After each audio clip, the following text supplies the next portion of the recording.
Morning ടാസ്കിൽ അപ്പൊ അർജുൻ ശ്രീധുവിനെ പറ്റി 5 കാര്യങ്ങൾ പറയുകയുണ്ടായി. ഇന്നത്തെ മോർണിംഗ് ടാസ്ക് 2 പേരുടെ സ്വഭാവങ്ങൾ പറയുക എന്നുള്ളതായിരുന്നു. 5 വേർഡ്സ് പറയണം. അർജുൻ അപ്പൊ പറയണൊക്കെ കേട്ട് ഇഷ്ടപ്പെട്ട് ശ്രീധു ഇരിക്കുന്നുണ്ടായിരുന്നു. അർജുൻ പറഞ്ഞു ശ്രീധു ഭയങ്കര ടാലന്റഡ് ആണ്, ഫൺ ആയിട്ടുള്ള ഒരാളാണ്, ചൈൽഡിഷ് ആണ്, കെയറിംഗ് ആണ്, അതുപോലെ തന്നെ ട്രസ്റ്റ് ചെയ്യാൻ പറ്റുന്ന ഒരാളാണെന്നൊക്കെ പറയുകയുണ്ടായി.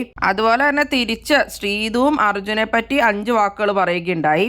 അർജുൻ ചൈൽഡിഷ് ആണെന്നും ടാലന്റഡ് ആയിട്ടുള്ള ഒരാളാണെന്നും വളരെയധികം പേഷ്യൻസ് ഉണ്ടെന്നും കോൺഫിഡൻസ് ഉണ്ടെന്നും അതുപോലെ തന്നെ ഡിസിഷൻ മേക്കർ ആണെന്നൊക്കെയാണ് ശ്രീധു പറഞ്ഞത് അർജുനെ പറ്റി. പിന്നെ ശ്രീധു പറഞ്ഞത് സിജോയിനെ പറ്റിയായിരുന്നു. സിജോ ഡിസിഷൻ മേക്കർ ആണെന്നും ക്രിയേറ്റീവ് ആണെന്നും കോമഡി പറയുന്ന ഒരാളാണെന്നും വാചകടി കൂടുതലാണെന്നും ഡിസിഷൻ മേക്കർ ആണെന്നൊക്കെയാണ് അപ്പൊ ശ്രീധു പറഞ്ഞത് സിജോയിനെ പറ്റി. ശ്രീധുവിനെ പറ്റി അപ്പൊ അർജുൻ മാത്രമാണ് പറഞ്ഞിട്ടുണ്ടായിരുന്നുള്ളൂ. അർജുനെ പറ്റി സിജോയും ശ്രീധുവും അതുപോലെ തന്നെ ജാസ്മിനും 5 ക്വാളിറ്റീസ് പറയുകയുണ്ടായി. നിങ്ങൾക്ക് അർജുന്റെയും ശ്രീധുവിന്റെയും എന്ത് ക്വാളിറ്റീസ് ആണ് ഇഷ്ടമായിട്ടുള്ളത്? നിങ്ങളുടെ അഭിപ്രായങ്ങൾ കമന്റ് ബോക്സിൽ കമന്റ് ചെയ്യുക.